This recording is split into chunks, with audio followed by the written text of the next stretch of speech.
कश्मीर के राजा ललितादित्य के अधिकार में पूरा तिब्बत था। सम्राट अशोक का साम्राज्य खोतान, जो आज के चीन के शिनजियांग रीजन तक था, 1000 सालों की गुलामी रही है। 100 साल की गुलामी के बाद देश बचता नहीं है। आज तुम भी तुम हो और मैं भी मैं हूं। 1000 साल की गुलामी को हमने सहा है, इसलिए हमारे यहां नारी मुक्ति नहीं होती, नारी जागृति होती है। वास्तव में कन्या का दान नहीं, कन्या अपना जो पिता का संस्कार है, उसका जो गोत्र है, उसकी जो परंपराएं हैं, उस सब को छोड़कर पति गृह जब जाती है तो उसका सब कुछ स्वीकार करती है। तो कन्या दान करती है, ना कि कन्या का दान किया जाता है।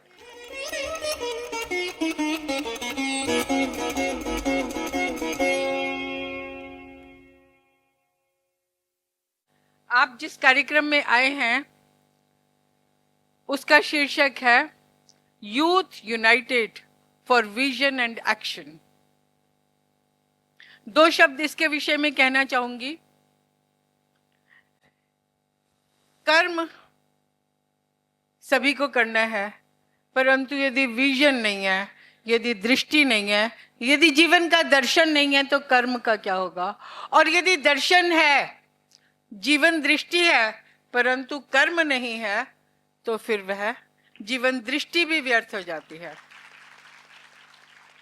दूसरी बात, युवा देश की शक्ति होते हैं। जब जब देश पर आपत्ति के, संकट के बादल मंडराए, तो इस देश की युवा शक्ति थी जिसने इस देश की रक्षा की। मैं उस इतिहास में नहीं जाती, परंतु मैं आपका हृदय से स्वागत करना चाहती हूं कि आज का युवा इस विमर्श के कार्यक्रम में उपस्थित हुआ है। कम से कम हम आपसे बातचीत तो कर सकते हैं। अनेक शक्तियां, अभी बाहर मुझसे कुछ युवा बात कर रहे थे, अनेक शक्तियां भारत को नष्ट करने के लिए शताब्दियों से लगी रही हैं।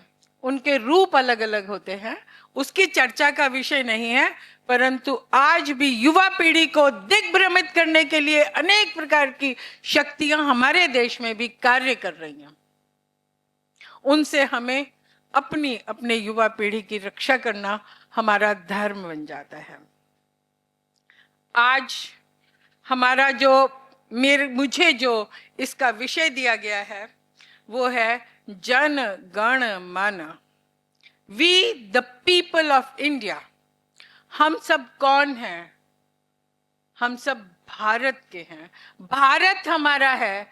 ये भारत क्या है और आप कौन हैं? और कैसे यह देश जो ऋषियों मुनियों ने जिसकी स्थापना की, जिसको जीवन दर्शन दिया, जिसको मार्ग दिखाया, जिसको ज्ञान दिया, जिसे तप और त्याग सिखाया, वह देश एक दिव्य भव्य विभूति है।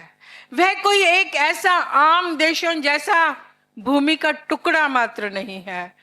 यह इसका संस्कार है, इसका धर्म है, इसका जन जन का मन है। वह जन जन, वह मन, वह संगठित समाज कैसे प्राचीन काल से आज तक हम किस जीवन दर्शन को अपनाए हुए हैं। राष्ट्रीयता इस देश के प्राण है और वे हमारे प्राण भी हैं। जब तक भारत भारत है तब तक हम हैं। जब तक हम हैं, शक्ति संपन्न हैं और कर्तव्य निष्ठ है। और कर्तव्य भी वह करते हैं जिसमें एक विजन होता है, जिसमें एक दर्शन होता है। तब यह भारत भारत रहता है। तब यह ऋषियों मुनियों का भारत है। यह आचार्यों और गुरुओं का भारत है। इस देश ने कई सैकड़ों वर्षों तक आक्रमण देखे, हमारी संस्कृति को, संस्कार को, ज्ञान को, सभी को पद दलित करने के अनेक उपाय किए गए। आप सभी उस इतिहास से परिचित हैं। यह देश जब स्वतंत्र हुआ तो एक नव जागरण आया। जो हमारी युवा पीढ़ी ने देश को स्वतंत्र करने के लिए अपने प्राण न्यौछावर किए, वह भारत कैसा होना चाहिए था? वह भारत वही दिव्य भव्य भारत होना चाहिए था, परंतु हो नहीं पाया। परंतु उस समय जो स्वतंत्रता के तुरंत पश्चात, जब जिस क्षण स्वतंत्रता मिल रही थी, उस समय के मैं कुछ कोटेशंस आपको देना चाहूंगी। उस समय हमारे देश के बड़े बड़े नेता, वास्तविक जो नेता थे, डॉक्टर राजेंद्र प्रसाद जी हुए या डॉक्टर राधा कृष्णन जी हुए, उस समय प्रधानमंत्री बने श्री जवाहरलाल नेहरू, उनमें से कुछ कोटेशन देके मैं आगे बढ़ती हूँ। बीच में पूरा नहीं बोल रही हूँ, छोटा छोटा आपके कुछ छांट कर बोल रही हूँ। This ancient land attain her rightful place, contribution to the promotion of world peace and welfare of mankind. यह देश का जन क्या सोचता था, उसका मन कैसा था? He said, freedom and power bring responsibility. आज आप स्वतंत्र देश के नागरिक हैं, परंतु केवल आपके पास अधिकार की आप चिंता करें। Duties are more important than our rights. Fundamental rights की हम बहुत बात करते हैं, परंतु दुर्भाग्य से मैं ये देख रही हूं कि फंडामेंटल राइट्स के नाम पर अनेक प्रकार के अनधिकार चेष्टाएं की जाती हैं जो राष्ट्र के विरुद्ध हो जाती हैं। डॉक्टर राधा कृष्णन ने उस समय कहा, if weakness had any meaning we should abandon these weaknesses. जो भी हर राष्ट्र में कोई ना कोई अच्छाइयाँ, दुर्बलताएं, सभी कुछ होता है समग्र रूप से, परंतु उसको हमें आगे बढ़ने के लिए वो तिरोहित हो, उसकी हमें कामना ही नहीं, उसके लिए कार्य भी करना होगा। मैं आपको वेद का एक वाक्य सुनाना चाहूंगी, ये कहते हुए कि कैसे वैदिक, क्योंकि वेद सबसे प्राचीन ग्रंथ हैं जो उपलब्ध हैं, उससे पहले क्या था वो हमें उपलब्ध नहीं होता। अतः वेद का कोटेशन आपको देती हूँ। वयम राष्ट्रे जागृयाम पुरोहितः। पुरोहित का अर्थ यहाँ पे जो हमारे पंडित जी हमारी पूजाएं करवाते हैं वो नहीं है, यहाँ पुरोहित का अर्थ है कि जो राष्ट्र के प्रति क्षण पुरोहित उसको आगे ले जाने के लिए, उसकी उन्नति के लिए जागृत रहता है। वयम राष्ट्रे जागृयाम पुरोहित। हे ईश्वर, मैं सदा, मेरे देश का जन जन इस बात के लिए तैयार रहे कि कैसे मुझे इस देश को आगे ले जाना है, मैं भी इस देश के लिए एक पुरोहित हूँ। ऐसे ऐसे सूक्त भरे पड़े हैं, अभी समय नहीं है। अथर्ववेद का पृथ्वी सूक्त आप देखेंगे, राष्ट्रीयता की भावना से ओतप्रोत है। केवल आवश्यकता है कि इसको आप अध्ययन करें। प्रत्येक मंत्र आपको क्या सिखाता है? सत्यनिष्ठा, तेज युक्त दक्षता। दक्षता देखिए, एक टेररिस्ट के अंदर भी दक्षता होती है। आपके अंदर दक्षता अलग ढंग की है, आप एक टेररिस्ट नहीं बन सकते और एक टेररिस्ट आपके जैसा नहीं बन सकता। क्यों? क्योंकि दक्षता होनी चाहिए तेज युक्त दक्षता, तप और साधना के आधार पर प्राप्त हुई दक्षता। ऐसे बहुत सारे विषय हमारे समक्ष आते हैं जब हम अपने राष्ट्र चिंतन की वैदिक काल से चर्चा आरंभ करते हैं। अभी G20 में आप लोगों ने सभी ने भागीदारी की होगी। वसुधैव कुटुंबकम। क्या विश्व भर में कोई भी ऐसा देश है जिसने यह मंत्र दिया हो, वसुधैव कुटुंबकम? और यह कितना आवश्यक मंत्र है पूरे संसार में आज आप युद्ध देख रहे हैं, अशांति देख रहे हैं, आतंकवाद, कितना कष्ट है। और वो सब केवल इसलिए है क्योंकि वसुधैव कुटुंबकम, हम सारे को एक कुटुंब नहीं मानते। ऐसे ही आप कितना ही वेदों में चले जाइए, उपनिषदों में चले जाइए, रामायण, महाभारत, जैन साहित्य, बौद्ध साहित्य, नीति इत्यादि इत्यादि, इतना हमारा जो साहित्य है वो इससे भरा पड़ा है। आज हम इक्वालिटी की बात करते हैं, परंतु आप जानते हैं कि ये संस्कार कहाँ से आया, ये विचार भारत के ऋषियों ने कब से दिया। फिर मैं आपको एक ऋग्वेद का मंत्र सुनाती हूँ, समानी व आकूति समाना हृदयानि व। हो सकता है आप समझ रहे हो कि हमारा मन, हमारा हृदय समान हो, समानमस्तु वो मनः वह सुसहासति। हम लोग ऐसे अपने एक विशुद्ध मन के हो जो समान रूप से सभी के विकास, सभी के उत्थान के लिए कार्य कर सके। आपने प्राय सुना होगा, संगच्छध्वम संवदध्वम संवो मनांसी जानताम। हम ईश्वर से क्या प्रार्थना करते हैं? हे ईश्वर, हम लोग इकट्ठा चलें। इकट्ठा कब चलेंगे? जब आप अपने साथ चलने वालों को अपने बराबर मान के चलेंगे। यह भारत केवल ऐसा देश है जिसमें सभी को समान रूप से दिव्यत्व उनके अंदर एक अंकुर लेकर हर व्यक्ति जन्म लेता है, वह दिव्यांकुर होता है। चाहे बौद्ध दर्शन हो, चाहे जैन दर्शन हो, चाहे हिंदू दर्शन हो, उसमें आप कोटेशंस में आपको दे सकती हूँ जिसमें इक्वालिटी की बात है।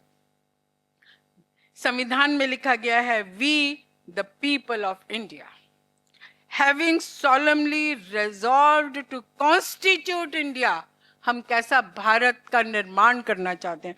Constitute India into a sovereign democratic republic and to secure to all its citizens justice, economic and political liberty of thought।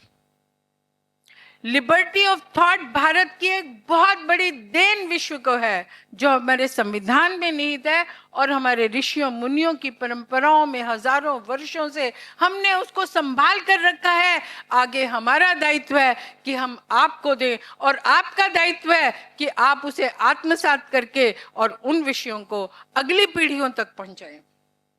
संप्रभुता संपन्न लोकतांत्रिक गणराज्य, ऐसा केवल एक भारत एक ऐसा देश है जिसमें हमें विचार की स्वतंत्रता है।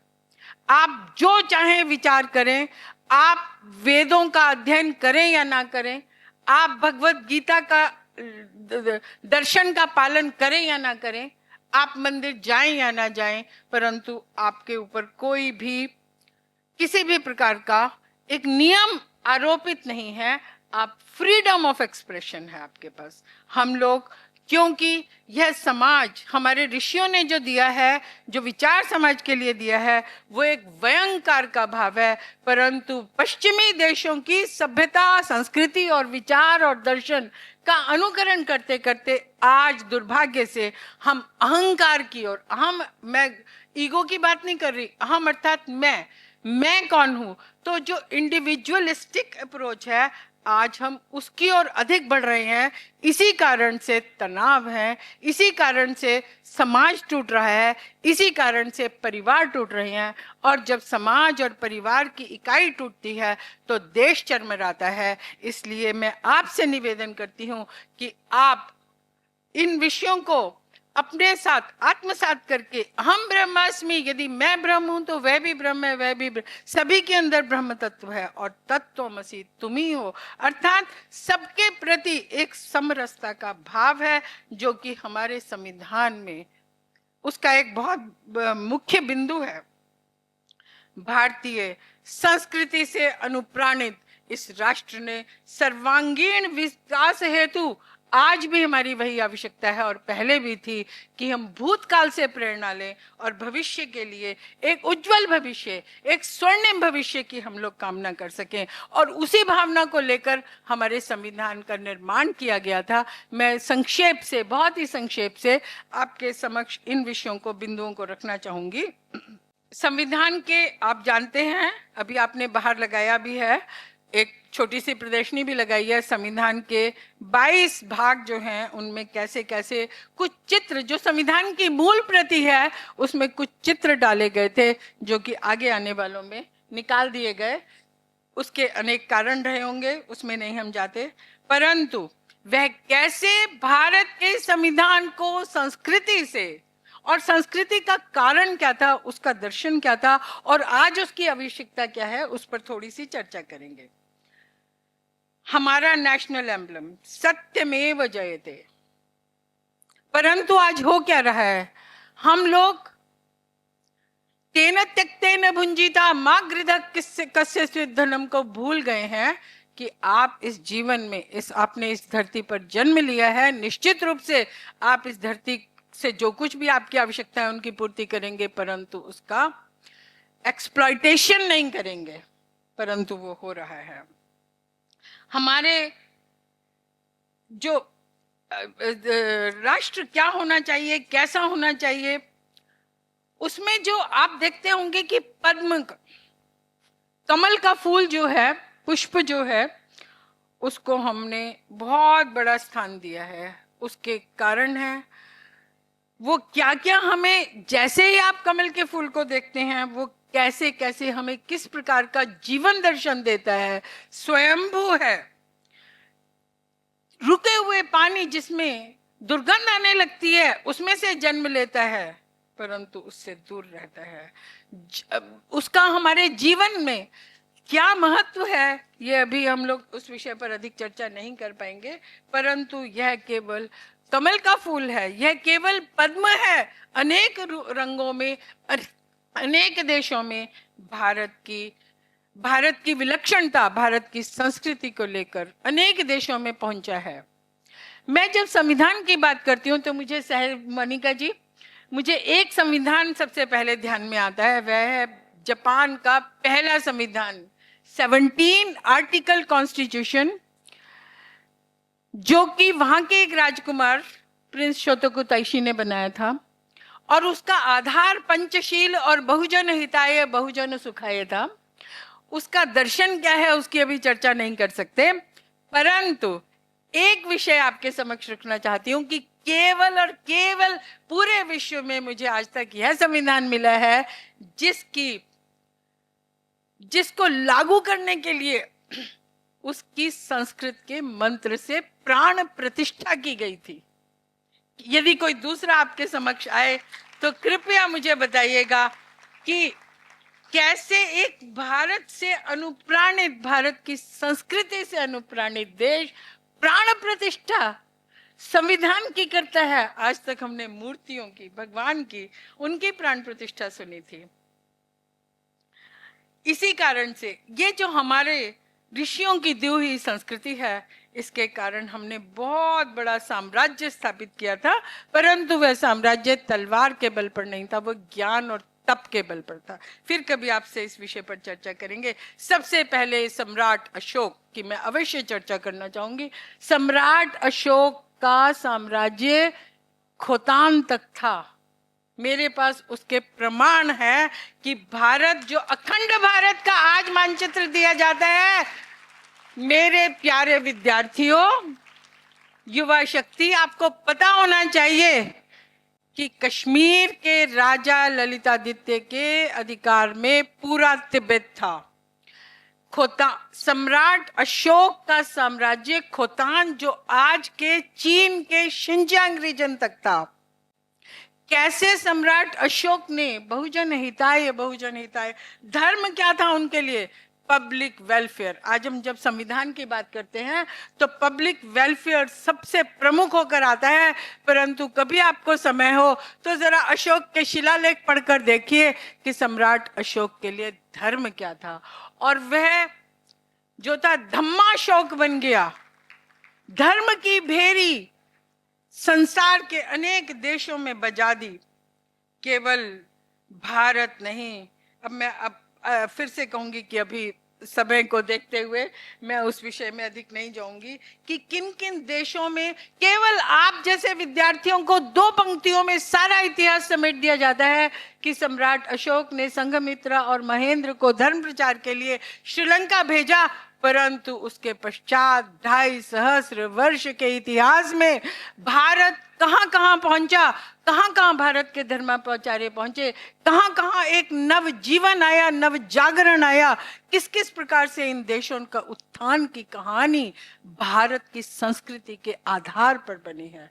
आज हम दुर्भाग्य से हम भारतीय अपनी संस्कृति को हीन समझने लगे हैं, क्योंकि हम एक षड्यंत्र के शिकार हैं। जितनी भी कॉलोनाइजेशन के लिए शक्तियां एशिया के जिस जिस देश में गई, उन्होंने केवल एक पाठ पढ़ाया, और वह था कि तुम और तुम्हारी संस्कृति निकृष्ट है, हम और हमारी संस्कृति उत्कृष्ट है। और आज तक हम उसी में स्वतंत्रता के हमने 75 वर्ष मना लिए, परंतु दुर्भाग्य से अभी मेरी युवा शक्ति, ये मेरे बच्चे उससे निकल नहीं पा रहे हैं। आगे फिर से संविधान पर आती हूँ। संविधान की एक हिंदी अनुवाद भी हुआ था, और डॉक्टर राजेंद्र प्रसाद जी ने डॉक्टर रघुवीर को की अध्यक्षता में एक समिति बनाई थी, और उन्होंने उस समय में संविधान के लिए बहुत सारे शब्द लोगों ने सुझाव के रूप में भेजे थे। उसमें से एक शब्द था घटना। ऐसे ऐसे शब्द थे, परंतु डॉक्टर रघुवीर जी ने यह शब्द बनाया संविधान। क्यों? क्योंकि संविधान के आधार पर आप बहुत सारे शब्द बनाएंगे, एक शब्द अकेला शब्द नहीं होता, उसका पूरा परिवार होता है। एक जन नहीं होता, उसके साथ सारा समाज होता है, उसके साथ सारा राष्ट्र होता है। यह जो हिंदी में जो संविधान बना, उसको 5 सितंबर 1948 को उसके एक एक शब्द को पूरा उस पर अनुसंधान करते हुए, क्योंकि उन्होंने प्रस्तुत किया डॉक्टर रघुवीर जी ने, और उनका कहना था कि संविधान और न्याय के जो शब्द हैं वो ढीले नहीं होने चाहिए। कल को आने वाली पीढ़ियां उसका अनर्थ अलग अलग अर्थ करने लगेंगे, तो ढीले नहीं, कसे हुए अर्थ वाले होने चाहिए। जब आप संविधान का आरंभ देखते हैं, पहले ही भाग में क्या है, आपने बाहर देखा होगा कि उसमें हड़प्पा। क्यों? क्योंकि हड़प्पा और मोहनजोदाड़ो का जो संस्कृति थी, जो हमारी सिंधु संस्कृति थी, वह संसार की एक विलक्षण संस्कृति थी। कभी उसका अध्ययन करेंगे तो आपको बड़ा आनंद आएगा कि ये भारत है जिसमें टाउन प्लानिंग इतने सहस्र वर्ष प्राचीन होकर भी इतनी उच्च कोटि की थी। यह भारत है जहां पर हड़प्पा से सिल्क के, लोग कहते हैं चीन से सिल्क आता था, परंतु हड़प्पा ने यह प्रमाणित कर दिया है कि नहीं, उससे 1000 साल पहले हमारे यहाँ सिल्क होता था। ऐसे बहुत सारे विषय आते हैं। जब हम सिटीजनशिप की बात करते हैं, दूसरा भाग जब आरंभ होता है कॉन्स्टिट्यूशन का, तो उसमें गुरुकुल का चित्रण है।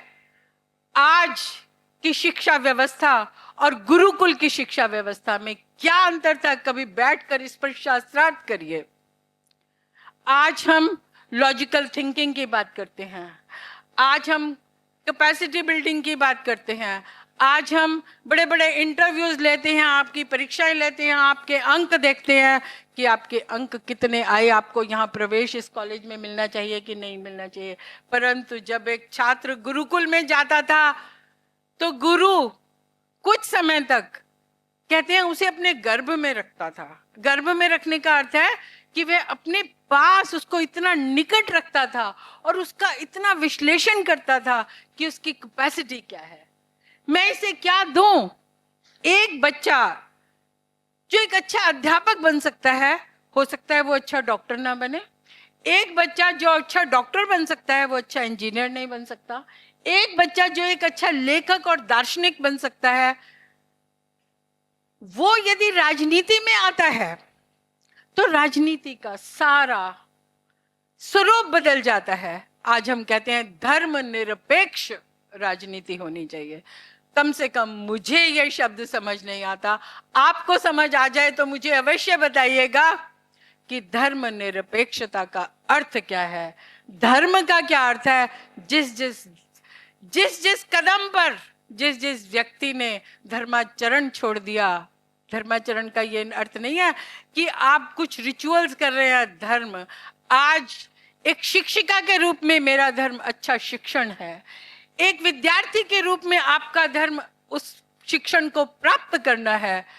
एक सैनिक जब युद्ध क्षेत्र में जाता है तो उसका धर्म है कि वो पूर्ण क्रोधाग्नि से उसका हृदय, उसमें क्रोधाग्नि जल रही हो।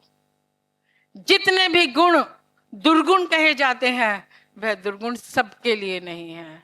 तो ऐसे बहुत सारे विषय आपको सोचने चाहिए कि ये ऋषि जो है, ये आश्रम जो है, इन ऋषियों ने, इन आश्रमों ने, इन गुरुकुलों ने कैसे कैसे विद्वान दिए, कैसे कैसे राजनीतिज्ञ दिए, जो आज तक यह विश्व किसी देश में यदि उत्पन्न करके दिखा दे तो हम उसे चैलेंज करते हैं। यह उपनिषदों की वाणी थी, यह वेदों की वाणी थी, यह व्याकरण था, यह शास्त्रार्थ था। कल भी अभी 4 दिन से मैं केंद्रीय संस्कृत विश्वविद्यालय में कुछ नियुक्तियां होनी थी, उसमें बैठी हुई थी। क्या आनंद आ रहा था।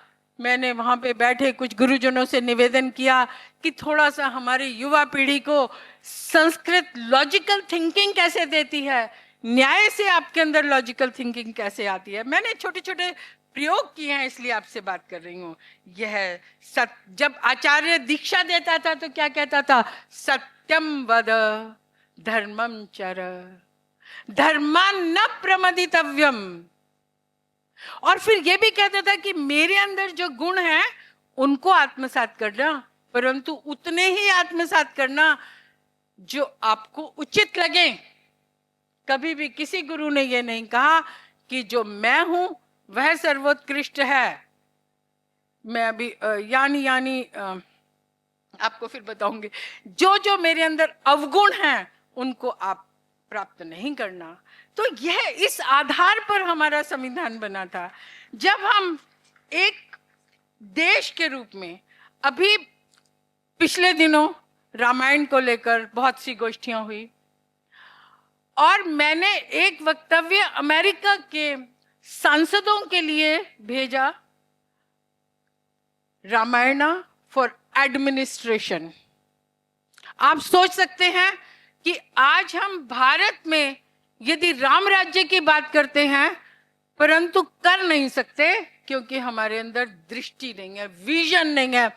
जब विजन नहीं होगा तो एक्शन कैसे होगा। केवल और केवल एक देश है पूरे संसार में जहां राम राज्य आज तक स्थापित है और वह है थाईलैंड। वहां पे जो भी राजा बनता है थाईलैंड में, आज तक जो भी राजा बनता है वह राम की उपाधि धारण करता है। उन्होंने एक वंश की स्थापना की थी, चक्री वंश। चक्री अर्थात विष्णु। विष्णु संसार के पालक होते हैं। ब्रह्मा संसार को जन्म देते हैं, विष्णु पालक होते हैं और शिव संहारक होते हैं। संहारक का अर्थ यह नहीं है कि आज आपने बॉम्ब डाला सब समाप्त हो गया। यह जो संसार है वे धीरे धीरे संसरति इति संसारः, वे धीरे धीरे आगे चढ़ता है। पत्ते पुराने हो जाते हैं, पेड़ पे से झड़ते हैं, पतझड़ आती है, नई कॉपलें आती हैं, वो रूप है। परंतु आप विश्वास नहीं करेंगे कि जो पॉलिटिकल वैल्यूज रामायण में है वह विश्व के किसी ग्रंथ में नहीं है। मैं चैलेंज करके कहती हूं। और यही कारण है कि जब तक राम राज्य था, मैंने अपना जो भाषण था उसमें आरंभ किया अयोध्या से कि अयोध्या नगरी कैसी थी, उसमें क्या क्या वैभव था, क्या क्या सुख संपन्नता थी और क्या क्या आज आप पूरे विश्व में चाहते हैं पर कर नहीं पाते। हमने वो करके दिखाया, रामायण काल में करके दिखाया। आज यदि संसार को इन युद्धों से मुक्ति दिलवानी है तो राम राज्य के अतिरिक्त मुझे नहीं लगता कोई दिखा सकता है। अगले में आप चाहते हैं directive principles of state policy. जब directive principles of state policy की बात आती है तो हम भगवत गीता की ओर चले जाते हैं। व्यक्ति अपने जीवन में उतार चढ़ाव, अनेक प्रकार की टेंशन्स होती हैं, किंग कर्तव्य विमूढ़ हो जाता है। मैं ये भी नहीं कर सकते, ये भी नहीं कर सकती, या ये भी करना चाहती हूँ, ये भी करना चाहती हूँ। क्या करना चाहिए? किंग कर्तव्य विमूढ़ शैथिल्य की अवस्था में, पूरा शिथिलता जब अर्जुन के मन में आ गई, और केवल भगवत गीता ऐसा ग्रंथ है पूरे संसार में, फिर से कहूंगी, जो एक युद्ध क्षेत्र में लिखा बोला गया है, युद्ध क्षेत्र का ग्रंथ है। और कैसे व्यक्ति को उसका धर्म, उसका कर्तव्य क्या है, वह समझाया जा रहा है, कैसे जीवन का दर्शन समझाया जा रहा है। आज अनेक प्रकार के लोग, मैंने भी कुछ ऐसे लेक्चर्स लोगों के ऑर्गेनाइज किए थे, भगवत गीता फॉर मैनेजमेंट। क्या है, सोच सकते हैं कि इंग्लैंड के किसी विश्वविद्यालय में भगवत गीता मैनेजमेंट स्टडीज का भाग है? हमारे देश में क्यों नहीं हो सकता? Bhagavad Gita for schools. बच्चों को आज इतनी टेंशन होती है, वो किस प्रकार से उसको दूर किया जा सकता है? बच्चों के लिए, युवाओं के लिए, हमारे जैसे गृहस्थ आश्रम में जो लोग हैं, वानप्रस्थ में है, संन्यास, मैं ये जो हमारे यहाँ डिवीजन है, ब्रह्मचर्य का अर्थ है कि आपके पास ये समय है जब आपके पास परिवार और समाज की कोई दायित्व नहीं है, आप अपना पूरी शक्ति जो है अपनी पढ़ाई लिखाई स्वयं के निर्माण में लगा दीजिए। उसके बाद आप गृहस्थ में प्रवेश करते हैं।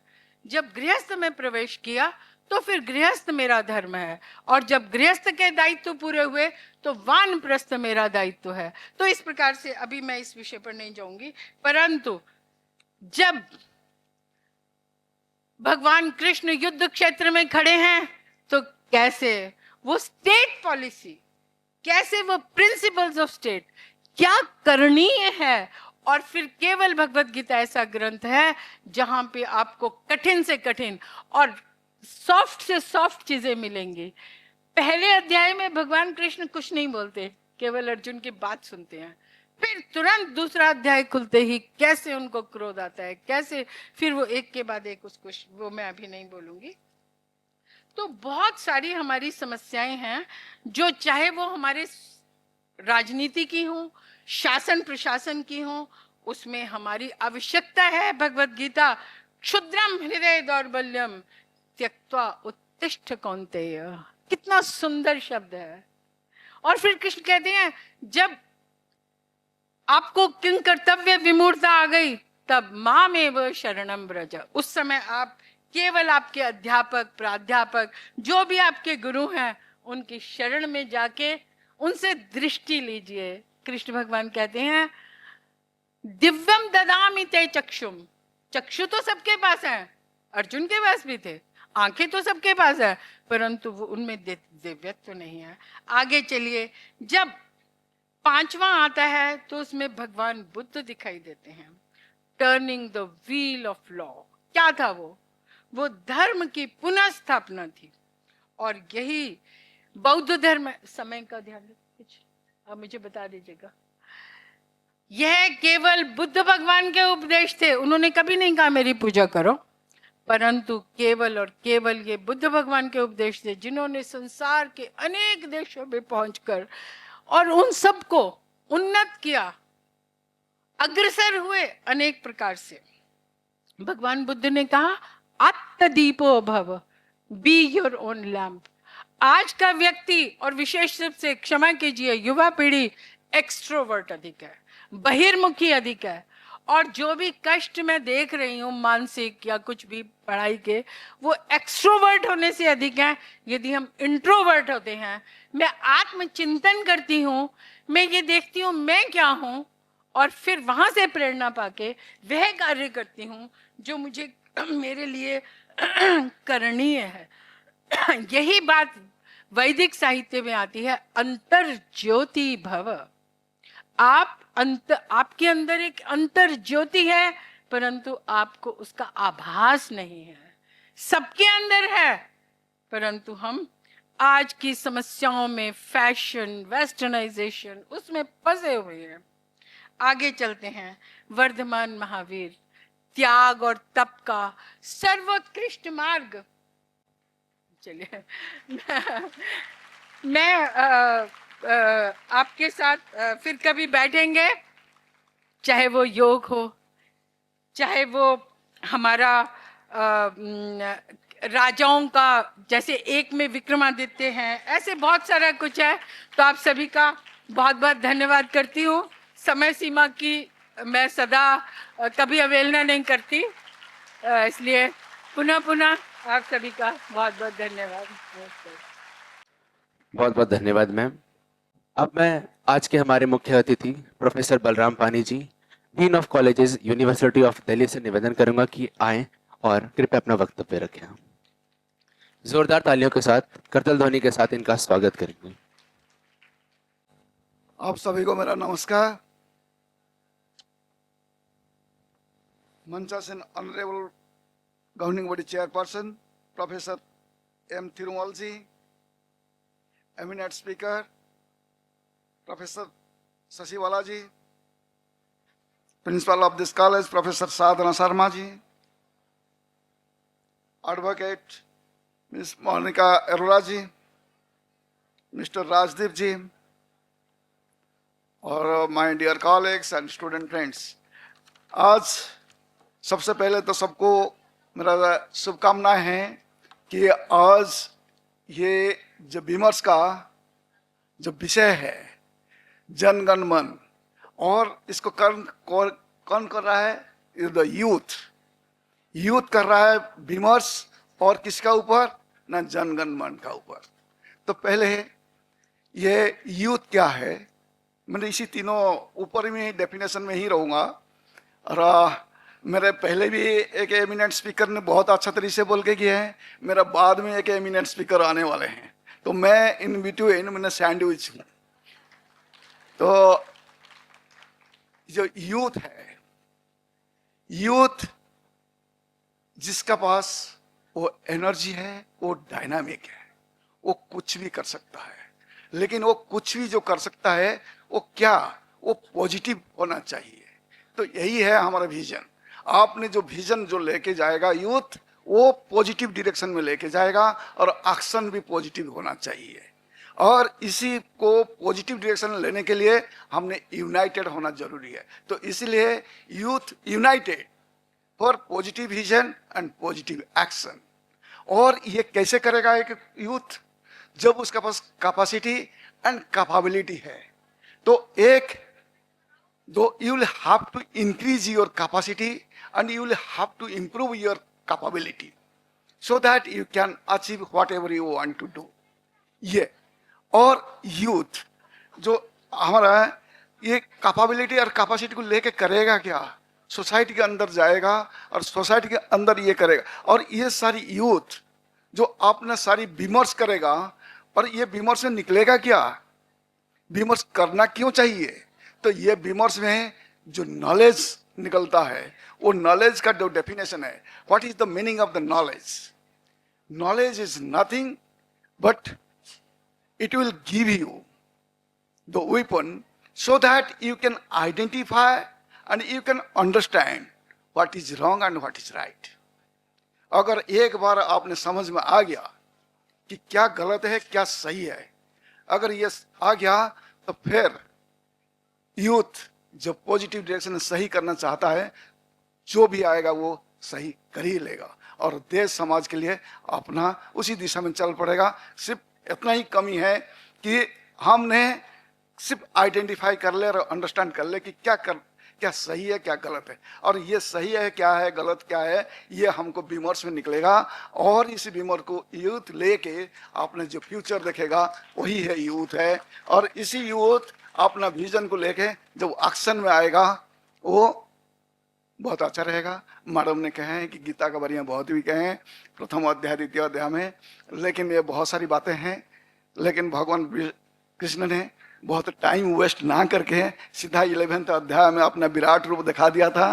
और विराट रूप में जो दिखाया, उसने कहा कोई कंफ्यूजन नहीं है, तुम्हारा AIIMS and objective should very clear, और कोई कंफ्यूजन नहीं। इफ्स एंड बट्स, अर्जुन और भगवान कृष्ण ने 10वां अध्याय तक टाइम बर्बाद हो गया, सारी एनर्जी चला गया। सीधा 11वें अध्याय में कहे कि कुछ नहीं बेटे, यह आपने टाइम वेस्ट ना करो, अपना जो aims and objectives that should be very very clear and there should be no ifs and buts in your life.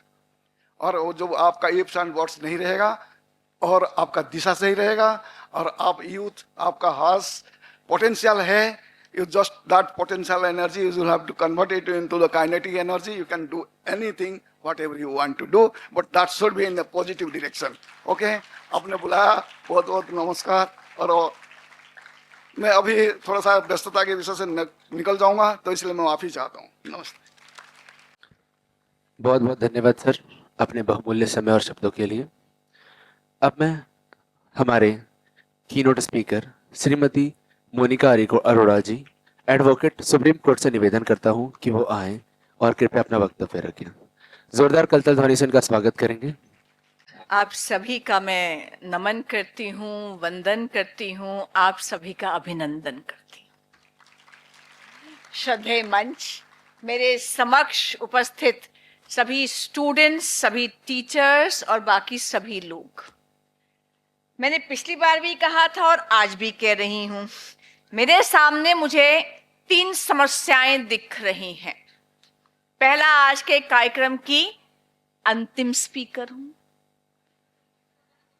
जो बोल चुके हैं उसको रिपीट करने वाली हूं। दूसरा, मुझे कहा गया है कि मैडम आपको जिस काम के लिए बुलाया है आप अपना काम पूरा करेंगे और बच्चे आपको सुनेंगे, उसी के बाद चाय समोसा उनको भी मिलेगा, आपको भी मिलेगा।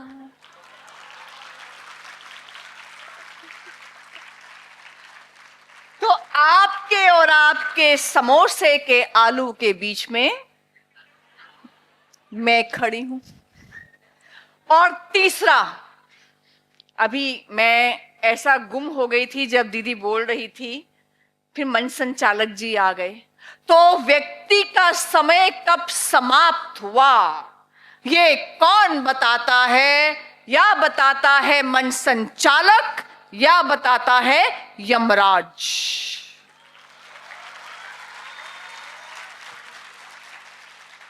तो आज के मंच संचालक जी जहां भी है उनको प्रणाम करते हुए मैं अपनी बात को शुरू करती हूं। अब एसपीएम कॉलेज में आए हैं आज। मुझे ध्यान है कि मुझसे एक बार एक हंसराज कॉलेज की छात्रा ने कहा, मैम लाइफ में पहले ही कंफ्यूजन कम थी कि ये मोदी जी ने और कंफ्यूजन कर दी। मैंने कहा, मोदी जी ने तेरी लाइफ में क्या कर दिया? वो कहती है, मैडम G20 की समिट में लोग आए तो इंडिया में गए भारत से, उनको बुलाया प्राइम मिनिस्टर ऑफ इंडिया ने और फेयरवेल दिया प्राइम मिनिस्टर ऑफ भारत ने। कहते हैं अमृत काल मना रहे हैं 75 इयर्स के बाद, आजकल नाम तो तय कर नहीं पाए इंडिया है या भारत। कंफ्यूजन ही कंफ्यूजन है। मैंने कहा कोई कंफ्यूजन नहीं है। उन्होंने कहा कैसे कंफ्यूजन नहीं है मैडम, आपका नाम मोनिका है, आपके 2 नाम तो नहीं है, Monika that is Sunita. Countries में जापान का, अमेरिका का, इंग्लैंड का, रशिया का 2 नाम तो नहीं है, एक ही नाम है। फिर 2 नाम किस लिए आप बताइए? मैंने उससे कहा, मैंने जो संविधान हम आजकल देखते हैं पार्लियामेंट में लहराया जा रहा है, सड़कों पर लहराया जा रहा है, खोला नहीं जा रहा, सिर्फ लहराया जा रहा है।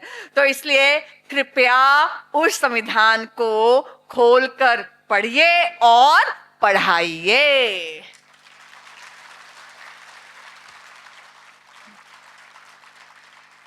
संविधान का आर्टिकल 1 कहता है इंडिया दैट इज भारत, यानी इंडिया तो 1947 में आजाद हुआ है। उसकी दाहिनी भुजा कट गई, उसकी बाहीं भुजा कट गई, छोटा सा इंडिया बच गया है, नन्हा सा शिशु बच गया है।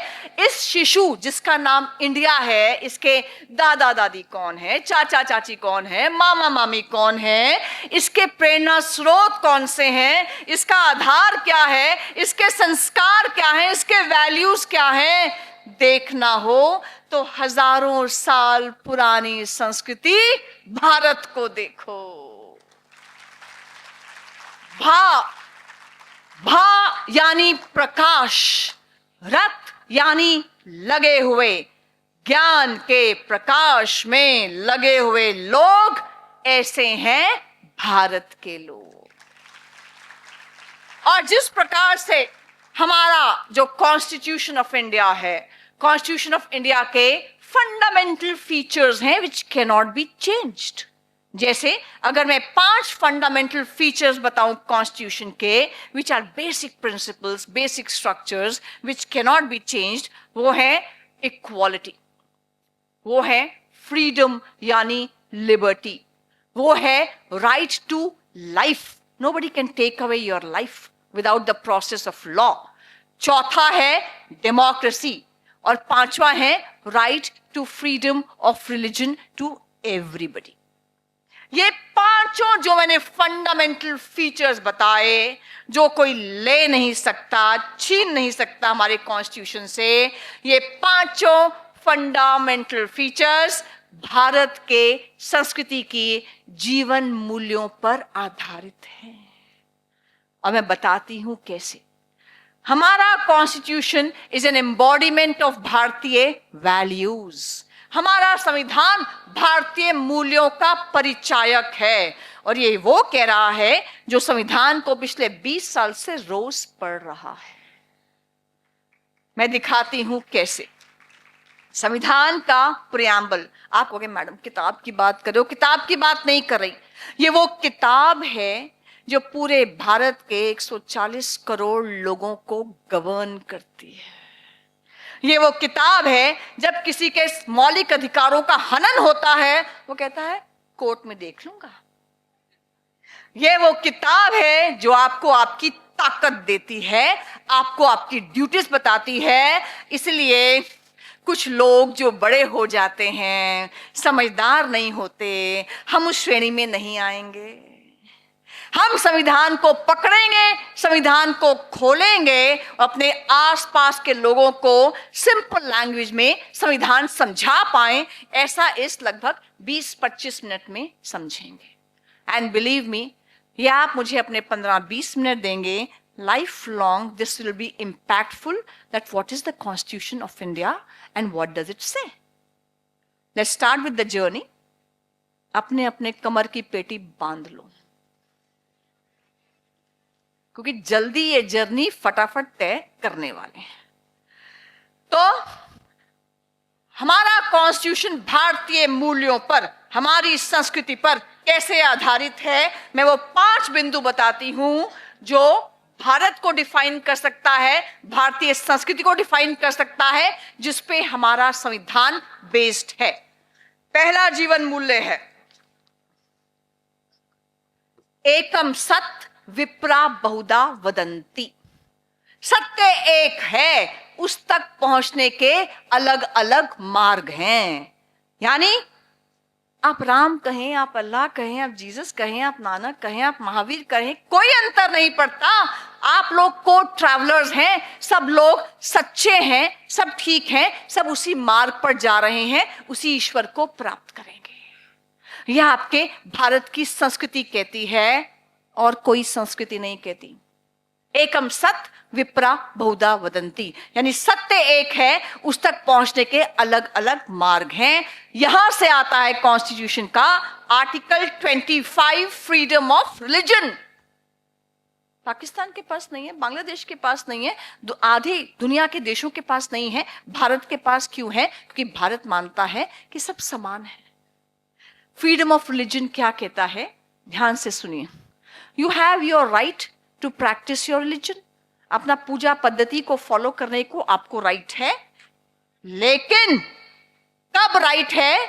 जब आप अपनी पूजा पद्धति और अपने धर्म में आप सम्मान देंगे, आप आजादी देंगे, आप डिग्निफाइड गरिमापूर्ण जीवन देंगे, उसके बाद ही आजादी है। आप कहें आज के बाद सब औरतों को घर में बंद, आपको फ्रीडम ऑफ रिलीजन नहीं है। तो इसकी एग्जैक्ट लैंग्वेज है फ्रीडम ऑफ रिलीजन की, subject to public order, subject to public health, subject to morality and subject to all other fundamental rights, you have freedom of religion, it is not absolute. आप समानता देंगे, सम्मान देंगे, गरिमापूर्ण जीवन देंगे, तभी आपको फ्रीडम ऑफ रिलीजन है, नहीं तो नहीं है। दूसरा, ईशावास्यम इदम सर्वम, यानी कण कण में भगवान है। कण कण में भगवान मतलब मेरा भगवान सातवें आसमान से मुझे डायरेक्शंस और आदेश और ऑर्डर्स नहीं देता, कण कण में भगवान है। आप जितने भी लोग यहां बैठे हैं, सब में उस ईश्वर का अंश है। और आप लोगों में ही क्यों, ईशावास्यम इदम सर्वम मतलब जो भी चीज आपको दिख रही है वो उस ब्रह्म तत्व से ही बनी है, सब दिव्य है, सब पूजनीय है। जो ईश्वर का अंश आप में है वही चंदा, सूरज, तारों में है, वही धरती, आकाश, पाताल में है, वही नॉन लिविंग चीजों में है, वही पशु पक्षियों में है, वही प्लांट्स के अंदर है। इसीलिए प्रकृति का शोषण मत करो, प्रकृति का दोहन करो, ये कहता है भारत की संस्कृति। तीसरा, वसुदैव कुटुंबकम, the world is a family. कौन कहता है वर्ल्ड इज अ फैमिली? मार्क्सवाद कहता है world is a market place. Capitalism कहता है world is a market place, it's a market. Communism क्या कहता है? How is a class struggle, haves versus have nots. हम कहते हैं ये परिवार है। इसलिए कोविड के दौरान जब अमेरिका में लोग लड़ रहे थे, लॉकडाउन खोलो, हमें क्रेडिट कार्ड की पेमेंट करनी है, उस समय भारत दुनिया भर के देशों को, 100 से अधिक देशों को फ्री में कोवैक्सिन सप्लाई कर रहा। हम भी जिए और तुम भी जियो, यह है वसुदैव कुटुंबकम। चौथा प्रिंसिपल, हम कहते हैं अहम ब्रह्मास्मि, यानी अरे मेरे से कुछ नहीं होगा, मेरे माँ बाप तो, मेरे घर में पैसा, मेरे घर में समस्या, मैं तो एक पापी हूं, मैं तो एक अदनसी शीप हूं। नहीं, अहम ब्रह्मास्मि, मेरे में ब्रह्म का तत्व है, मैं जो चाहूं कर सकता हूं और कर सकती हूं, इतनी ताकत मेरे में है। जो ईश्वर में है गुण, वो सब गुण मेरे में है। अहम ब्रह्मास्मि, मैं ब्रह्म का तत्व हूं, तू शैतान है, ऐसा नहीं है। अहम ब्रह्मास्मि तत्त्वमसि, तुम भी वही हो, जो मैं हूं वही तुम हो, there is no other, we all are one. इसलिए इंडिया में, भारत में, we do not tolerate the other person, we accept the other person as true. जो मैं हूं वही तू है। यहाँ टॉलरेंस इंटॉलरेंस नहीं होती, यहाँ एक्सेप्टेंस होती है कि सभी सच्चे हैं, सभी अच्छे हैं, आओ मिलकर आगे बढ़े। और पांचवा प्रिंसिपल है जीवन का उद्देश्य क्या है? मैं तुझे अपने जैसा बनाऊं वरना खत्म कर दूं? नहीं, वो जीवन का उद्देश्य नहीं है। जीवन का उद्देश्य है सर्वे भवन्तु सुखिनः, सर्वे सन्तु निरामया। Fundamental right to health, fundamental right to happiness. सर्वे भवन्तु में सारे आते हैं, ये नहीं आते अरे जो आदमी लोग हैं ना उनको सब मिल जाए, बाकियों को तो ठीक है। जितने आपकी दुनिया भर में क्रांतियां हुई हैं, they were for whites, they were for males, they were for males with money। वो क्रांतियां कोई भी लेडीज के लिए नहीं हुई और श्वेतों के लिए नहीं हुई, जिनको आप ब्लैक्स बोलते हैं, या जो गरीब हैं उनके लिए नहीं हुई है। जितने भी लड़ाई लड़ी गई हैं हकों की, अधिकारों की, they were for white propertied males। यहां ऐसा नहीं है, यहां कहते हैं सर्वे भवन्तु सुखिनः, सर्वे सन्तु निरामया।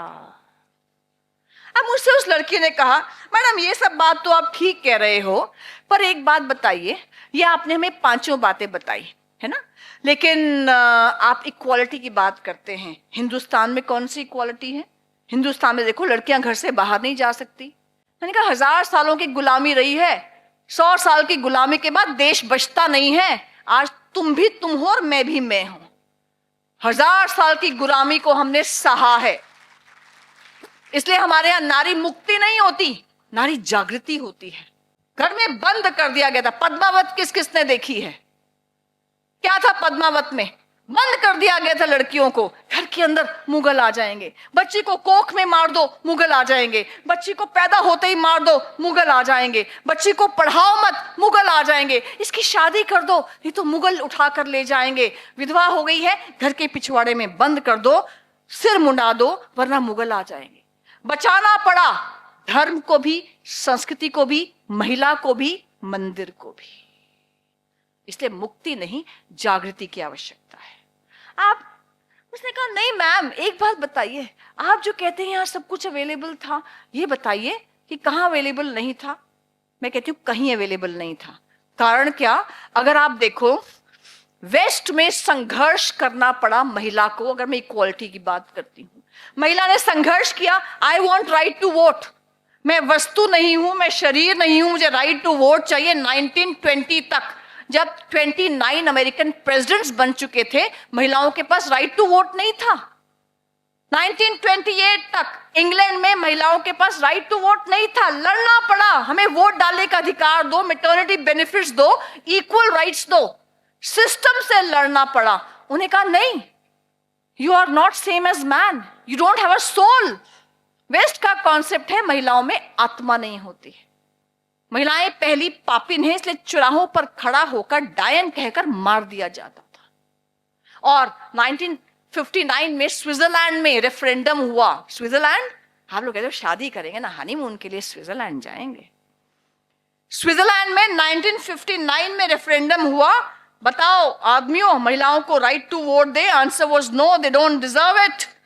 12 साल तक लड़ना पड़ा, तब 1971 में स्विट्जरलैंड में महिलाओं को राइट टू वोट दिया गया। यहां किसी ने लड़ाई लड़ी, मुझे भी वोट चाहिए? नहीं, ईशावास्यम इदम सर्वम, कि भैया जब एक को वोट मिलेगा सबको वोट मिलेंगे। तो राइट टू इक्वालिटी आपके भारत में आई है, हर कॉन्स्टिट्यूशन में नहीं आई है, आज भी नहीं है।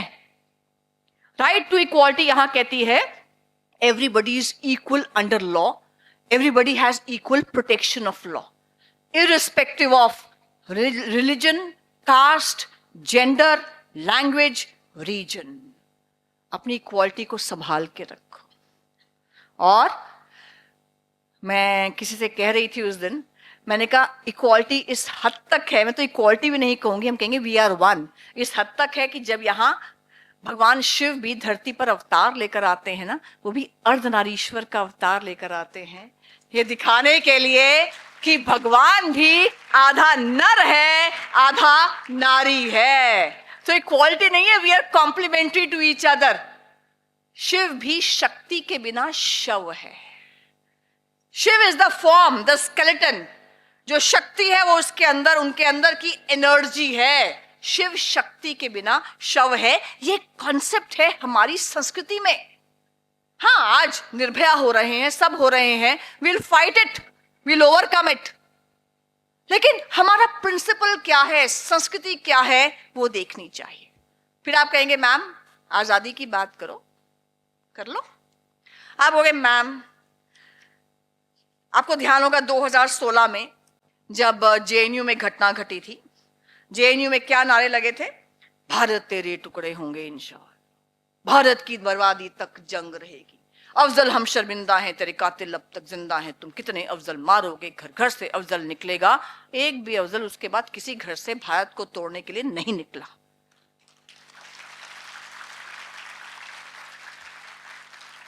उसे पता है जेल में डाल दिया जाएगा। लेकिन आप कहेंगे मैम देखिए, उस समय एक डिबेट शुरू हुई, अरे फ्रीडम ऑफ स्पीच है, स्लोगन्स ही तो हैं, क्या हुआ बोल दिया। सॉरी, अभी देखा अमेरिका में डंडे मार मार के दौड़ाया गया था। फ्रीडम ऑफ स्पीच क्या होती है? Suppose I don't like, for example I don't like SPM college for example, मेरी फ्रीडम ऑफ स्पीच आर्टिकल 19 कहता है I don't like the building, I don't like the policies, I don't like the classrooms, they have no ACs, I don't like the water, I don't like the washroom. चलेगा, this is healthy criticism, right to speech. पर अगर मैं कहूंगी ना, मैं इस building को जला दूंगी, इसकी पानी की टैंकी तोड़ दूंगी, यहां बैठे सब लोग, नहीं चलेगा, that is hate speech. ये एग्जाम्पल इसलिए दे रही हूं, we must not have any confusion. Article 19 कहता है you have freedom of speech. Article 19(2) कहता है subject to reasonable restrictions. It can't be hate speech, it can't be to commit violence, it can't be against unity integrity of the country, you can't do contempt of court, you can't provoke anybody to do violence. ये किसी भी संविधान में, घर में क्या है, घर में बोलो मम्मी खाना अच्छा नहीं बना, चलेगा? प्लेट उठा के फेंकोगे तो तुम्हें पता चलेगा क्या चलेगा। तो जो घर में तुम्हारा रूल है वही समाज में रूल होगा, वही देश में रूल होगा। तो मैंने उस लड़की से कहा, मैंने कहा अगर फ्रीडम ऑफ स्पीच की बात करनी हो ना तो यार ब्रूनो को पढ़ लो, सोक्रेट्स को पढ़ लो। ब्रूनो ने क्या कहा था? वेस्ट में हुआ। ब्रूनो कहता है कि बीच में सूरज है और धरती उसके आसपास घूम रही है। उस समय के वेस्टर्न प्रिंसिपल्स ने क्या कहा? नहीं, धरती बीच में है, सब कुछ उसके आसपास घूम रहा है। उसको पकड़कर बांधकर जला दिया गया। सोक्रेट्स सुना है नाम? सुकरात, सोक्रेट्स, वो ऐसे कॉलेजेस में जाता था जैसे हम खड़े हैं, मैम आपके कॉलेज में आए हैं, ऐसे ही खड़े होके वो सेमिनार्स करता था। कहीं भी बच्चों के साथ चाय पे बैठ जाता था, उनसे कहता था क्वेश्चन द एस्टैब्लिश्ड बिलीफ्स, हर चीज को क्वेश्चन करो। उसको जहर का प्याला देकर मार दिया गया। इसलिए, और हमारे यहाँ कौन? हमारे यहाँ चारवाक ऋषि हुए, खाओ पियो ऐश करो, कर्ज लो और घी पियो। दूसरा जन्म किसने देखा है? जो है यही जन्म है, कर्म फल कुछ नहीं होता। He was the father of joyful living। उसने कहा वेद क्या होते हैं, ये धर्म वर्म क्या होता है, कुछ नहीं होता, खाओ पियो ऐश करो। उसको भी हमने जलाया नहीं, मारा नहीं, उसको भी हमने महर्षि का औधा दिया। उसको भी आज पढ़ते हैं, उनको भी आज पढ़ते हैं। उसके बाद हमें बताया जाता है डेमोक्रेसी तो बाहर से आई। अच्छा, कहां से आई डेमोक्रेसी? सॉरी, तुम कहते हो मदर ऑफ डेमोक्रेसी जो है अमेरिका है, वहां तो राइट टू वोट ही नहीं था महिलाओं को, तो लोकतंत्र कैसे हो गया? लोकतंत्र होता है लोगों का तंत्र, लोगों द्वारा चुना हुआ तंत्र। महिलाओं के पास राइट टू वोट नहीं था तो वो तो आदमियों का तंत्र हो गया ना। लोकतंत्र कहां से हुआ? मदर ऑफ डेमोक्रेसी भारत है। भारत में महलों के बाहर घंटी लगी होती थी और लोग रात को 12 बजे भी जाकर घंटी बजा सकते थे, मेरी भैंस चोरी हो गई, और सैनिक जाते थे उसकी भैंस ढूंढते थे। आज घंटी नहीं है, पर हमारी हाई कोर्ट और सुप्रीम कोर्ट में रिट ज्यूरिसडिक्शन है। यानी आपके अगर कोई भी, सपोज आपने कहीं पर अप्लाई किया, आपके पूरे मार्क्स आए हैं, पर एसपीएम कॉलेज कह रहा है कि आपको एडमिशन नहीं देंगे और आपसे जिसके कम एडमिशन आए हैं उसको एडमिशन दी जा रही है, आप हाई कोर्ट आ जाना मेरे पास, हम केस फाइल करेंगे। हम कहेंगे my fundamental right of equality is being denied. High court तुरंत आपके फेवर में ऑर्डर कर देगा। तो ये रिट जुरिस्डिक्शन है, anybody can move the constitutional courts. ये भारत से आया है, भारतीय संस्कृति से आया है, अमेरिका ने नहीं दिया। उसके बाद आप देखिए, आप कहेंगे मैम सब बातें ठीक है, बहुत सी बातें ठीक नहीं है। बिल्कुल नहीं है, ये सच्चाई है। इसलिए हमारे संविधान में एक था फंडामेंटल राइट्स, यानी equality, freedom, right to life, democracy, एक कुछ पढ़ाओ। तो ऐसी थी फंडामेंटल राइट्स जिसका हनन होता है आप कोर्ट में जा सकते हो। लेकिन उस समय क्या था, बहुत सारी चीजों को हमने रख दिया था part 4 directive principles of state policy में। जैसे हिंदी में कोर्ट में क्यों नहीं सुनवाई होती? कोर्ट में जाते हैं, वकील कुछ चबड़ चबड़ करते हैं, वहां पर जज कुछ बोल देता है, ऑर्डर आ जाता है, व्यक्ति कहता है मैं जीता या हारा बता तो दो। अभी हम एक केस में गए थे और एक कोर्ट में केस चल रहा था, उसमें लोअर कोर्ट से हाई कोर्ट में एफआईआर हिंदी से अंग्रेजी होकर आई थी और 5 साल से केस चल रहा है। और केस क्या चल रहा था? फॉर एग्जाम्पल, राम ने Ram killed Sham, and Radha, Sunita and Mr. Bamboo were standing there. अब बाकियों को नोटिस चला जाता, मिस्टर बैम्बू को नोटिस जाता ही नहीं, क्योंकि उनका एड्रेस था mister bamboo, care of agricultural field in Ambala, for example Ambala या कुछ भी। तो बार बार नोटिस जा रहा था, चक्कर के गवाह आ नहीं रहा। तो किसी समझदार व्यक्ति ने कहा, भैया इंग्लिश में तुमने FIR की है, इसकी ओरिजिनल हिंदी में कंप्लेंट देखो, कंप्लेंट क्या है। 5 साल से केस चल रहा है, नोटिस जा ही नहीं रहा मिस्टर बैम्बू को। तो जैसे ही हिंदी में कंप्लेंट देखी, वो था राम ने श्याम को मारा, और वहां कौन कौन खड़ा था, वहां राधा थी, सुनीता थी, और वो बंबू का पेड़ खेत में खड़ा था। यानी ऐसा अर्थ का अनर्थ हो जाता है। इतने केसेस मैं आपको रोज बता सकती हूं, अर्थ का अनर्थ रोज हो रहा है। टूटी फूटी अंग्रेजी के अंदर क्या से क्या किए जा रहे हैं, केस चला जा रहा है, उसका डिस्पोजल नहीं हो रहा है। आप कहेंगे हिंदी क्यों नहीं आई? आज भी हिंदी कोर्ट से बहिष्कृत क्यों है? हिंदी कोर्ट में पैर रखती है, वहां लिखा होता है नो एंट्री। ये पिक्चर जैसा एंटरटेनिंग नहीं है, पर यह सच्चाई है कि अगर आज मैं सिर्फ हिंदी जानूंगी, मैं कोर्ट में बहस नहीं कर सकती हूं, मुझे केस नहीं मिलेगा, फीस नहीं मिलेगी। क्यों? 75 इयर्स के बाद क्यों? क्योंकि हिंदी को रख दिया गया था उसके बाद नॉट इन फंडामेंटल राइट्स। अगर हिंदी में वहां कार्यवाही नहीं होगी, तब भी आप कोर्ट नहीं जा सकते। ऐसी कई चीजों को directive principles of state policy में रखा गया। क्यों? क्योंकि उस समय हमारी दशा खराब थी, तभी पाकिस्तान बना था, तभी इतना ज्यादा वैमनस्य सोसाइटी में था। अंग्रेज हमारे से सारा पैसा लूट कर ले गए थे, दशा खराब थी, पर दिशा यही होगी, इसके लिए ये directive principles of state policy बनाया गया, जिसमें दूसरा डायरेक्टिव प्रिंसिपल है गौवध पर प्रतिबंध लगेगा। ढूंढते रह जाते हो, A2 मिल्क नहीं मिलता आजकल, कैल्शियम की कमी हो रही है। क्यों हो रही है? जगह जगह पर गौवंश को काटा जा रहा है। पर directive principles of state policy कहता है there will be prohibition on cow slaughter. और ऐसे ही आर्टिकल 48 कहता है वन लॉ वन नेशन। आप मेरी बिंदी नहीं देखेंगे। अगर मैं खड़ी हूं और मेरा पति मुझे कहेगा तेरे को तेरे बच्चों को छोड़ दिया, मैं उठा के उसको जेल में डाल दूंगी।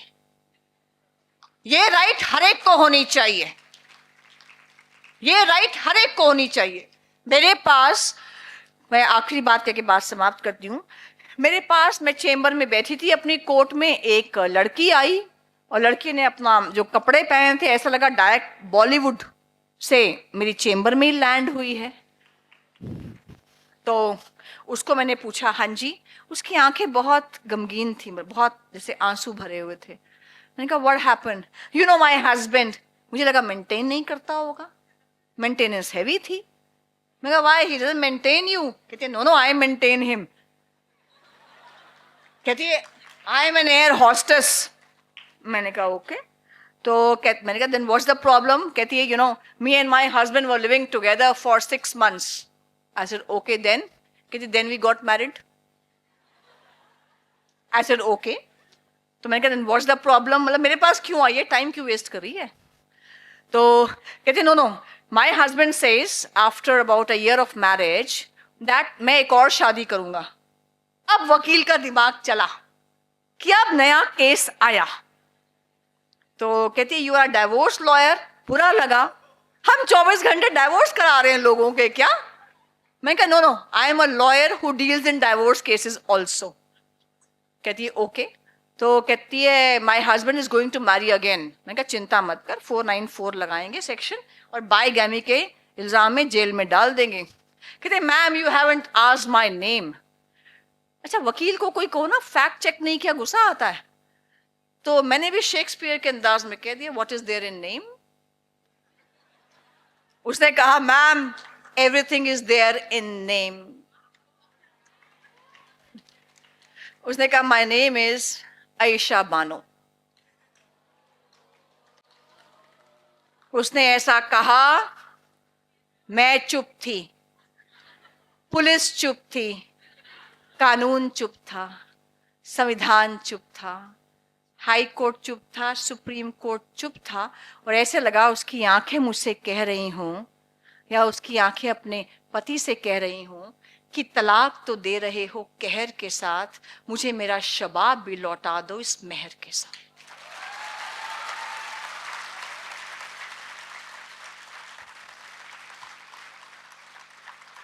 ऐसा लगा कि उसकी आंखें पूरी सुप्रीम कोर्ट को कह रही हो कि आप कैसे सुन रहे हो हमारे साथ जस्टिस और इक्वालिटी करना, वन नेशन वन लॉ लेकर आना, कि वह दौर भी देखा है तारीख की इन आंखों ने कि लम्हों ने खता की है, सदियों ने सजा पाई है।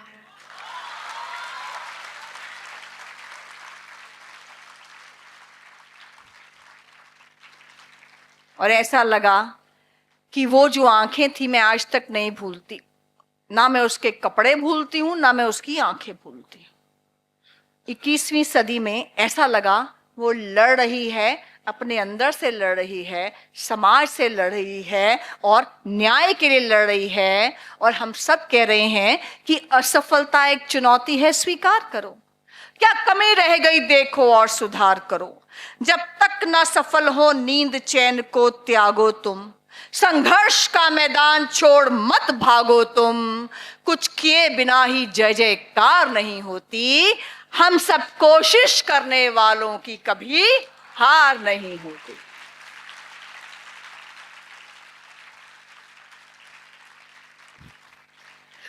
अब आखिर में 3 मिनट में आप लोगों की शादी की बात हो जाए। आप कहोगे मैम आउट ऑफ सिलेबस क्यों बोल रहे हो? मैं कहूंगी मैं लॉयर हूं, आउट ऑफ सिलेबस कभी नहीं बोलती, नॉट इवन अ वर्ड। क्योंकि मैं आज की डेट में अगर मैं कोर्ट्स में देख रही हूं, कोर्ट्स में डाइवोर्स रेट इतना बढ़ गया है, इतना बढ़ गया है, ऐसा लगता है जो जज आ रहा है उसको महिला कोर्ट में बिठा दो और म्यूचुअल कंसेंट से डाइवोर्स करता जाए। रिटेल से होलसेल में आ गया है। मेरे पास एक लड़की आई, मैडम डाइवोर्स चाहिए। मैंने कहा आलू प्याज नहीं है, कितने में करा दोगे? मैं आपको सच्ची घटना बताऊं, कितने में करा दोगे? मैंने कहा मैं कपड़े नहीं बेच रही हूं। मैंने कहा डाइवोर्स क्यों चाहिए? मैडम बाथरूम में वाइपर नहीं मारता।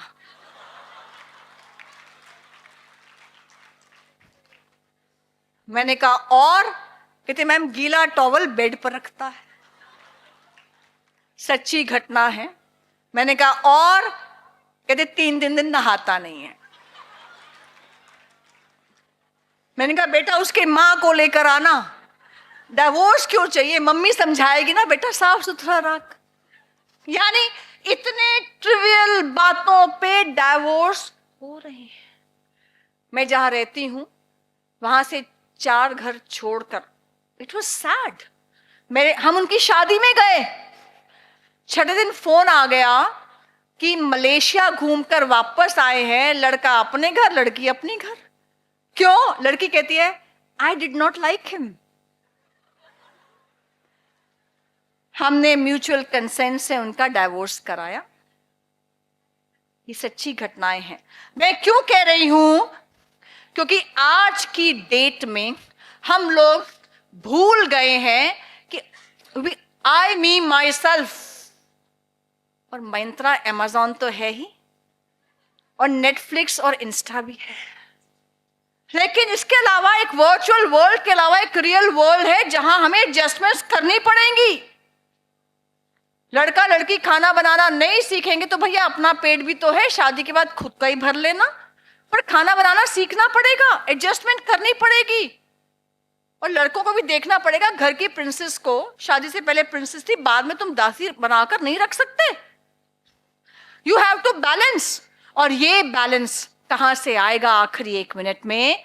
अगर आप कोई भी जो आपके घरों में विवाह होता है, शादी होती है, पंडित जी को बोलो, पंडित जी आप संस्कृत में मंत्र पढ़ रहे हो, साथ में हिंदी में बता देना। जब मैंने हिंदी के ये 7 vows पढ़ी. Can you imagine? I thought of writing a book and giving it to the judges कि भैया ये वाव पढ़वा देना. And then we are writing a book. It's time to marry again. And marry again in Hindi. ताकि हम समझे कि हम क्या मंत्र पढ़ रहे हो, क्या वाउस पढ़ रहे हैं. ये अगर पढ़ते हो, करते हो, believe me, your life will be much happier. मैं सिर्फ 7 वाउस बता के अपनी बात समाप्त करती हूं. जब शादी होती है, लड़का लड़की अग्नि के आसपास बैठते हैं. वहां पर जो लड़की 7 प्रॉमिसेस लड़के से लेती है. पहला प्रॉमिस वो लड़के को बोलती है कि जो भी आप काम करोगे, जो भी आप अच्छा काम करोगे, धर्म का काम करोगे, आप मुझे इसमें इन्वॉल्व करोगे, अपनी सहभागी बनाओगे, आप स्वीकार करते हो, मैं आपके लेफ्ट हैंड साइड आकर बैठती हूं, आपके दिल के पास बैठती हूं. लड़का कहता है स्वीकार है.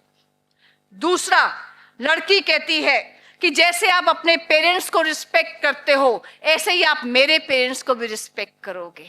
अगर आप स्वीकार करते हो, मैं आपके लेफ्ट हैंड साइड आकर बैठती हूं. लड़का कहता है स्वीकार है.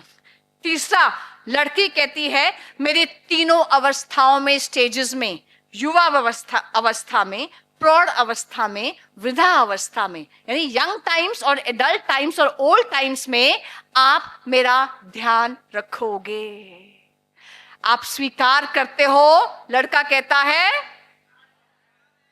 लड़की आकर लेफ्ट को बैठती है. चौथा पॉइंट, लड़की कहती है अब तक मटर गश्ती करते थे, यहां वहां घूमते थे, घर परिवार का खर्च कमाने का आप पर कोई दायित्व नहीं था. अब आपको कमाना पड़ेगा, आपको घर परिवार चलाना पड़ेगा. अगर आप स्वीकार करते हो तो मैं आपके लेफ्ट हैंड साइड आकर बैठती हूं. लड़का कहता है. पांचवा, लड़की कहती है कल को जो आप खर्च करोगे, कहीं प्रॉपर्टी लोगे, दुकान लोगे, मकान लोगे, खर्च करोगे, परिवार बढ़ेगा, जो इंपॉर्टेंट डिसीजंस होंगे आप मुझे उसमें इन्वॉल्व करोगे, ताकि घर में भी मेरा सम्मान हो और मेरी सहभागिता बढ़े. क्या आप स्वीकार करते हैं? लड़का कहता है बाद में पूछूंगी. उसके बाद अगले 2 भी हैं, ध्यान रखो. अगले 2 भी हैं. लड़की कहती है जब मैं अपनी मायके में बैठूंगी, जब मैं अपनी फ्रेंड्स के साथ बैठूंगी, आकर आप मेरी बेइज्जती नहीं करोगे, मेरी बात को काटोगे नहीं, तुझे कुछ नहीं पता, चल उठ, ये सब नहीं करोगे. आप मुझे मेरे मायके में, मेरी फ्रेंड्स के बीच में सम्मान दोगे. क्या आप स्वीकार करते हो? और आखिरी पॉइंट, सबसे इंपॉर्टेंट, सबकी आवाज चाहिए इस पे. लड़की कहती है मेरे अलावा जब मुझसे आपकी शादी हो जाएगी, मेरे अलावा आप हर लड़की को अपनी माँ और बहन के समान मानोगे. क्या आपको स्वीकार है? ऐसा